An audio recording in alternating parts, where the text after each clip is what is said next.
weet dat party van julle graag wil leer hoe om toetjies met die diabyla te doen, maar hulle weet nie waar om dit te koop nie.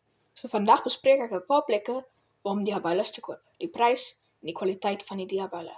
Daar's 3 goedjies waarna jy moet kyk wanneer jy diabylas kies om te koop. Die eerste ene is die prys. Enigiets onder R600 is goed. Volgende is die grootte. As die lengte en breedte albei bo 11 cm is dit goed.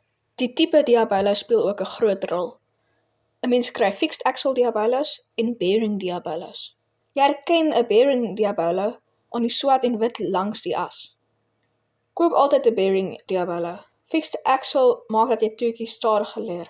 Mens kry 1 bearing, 3 bearing en 5 bearing diabylas.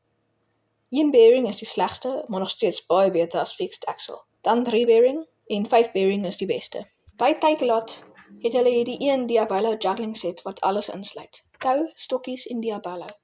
Dis 'n bearing diabyla en dit lyk soos 'n goeie grootte. Hierdie ene kos R548. Die volgende is Fluity en Ei, wat baie goeie kwaliteit diabylas het. Ek het by hulle gekoop en ek's bly oor die produk.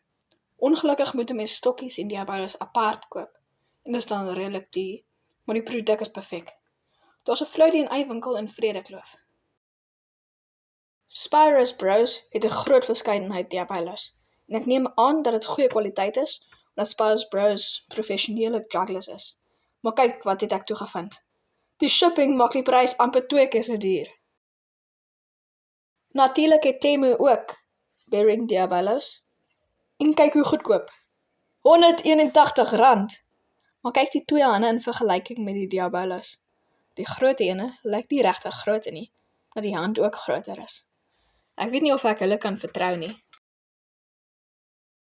As iemand van julle 'n diabyla by Temu koop, laat weet my asseblief op juggling.sa@gmail.com en laat weet my hoe die kwaliteit van die diabyla is.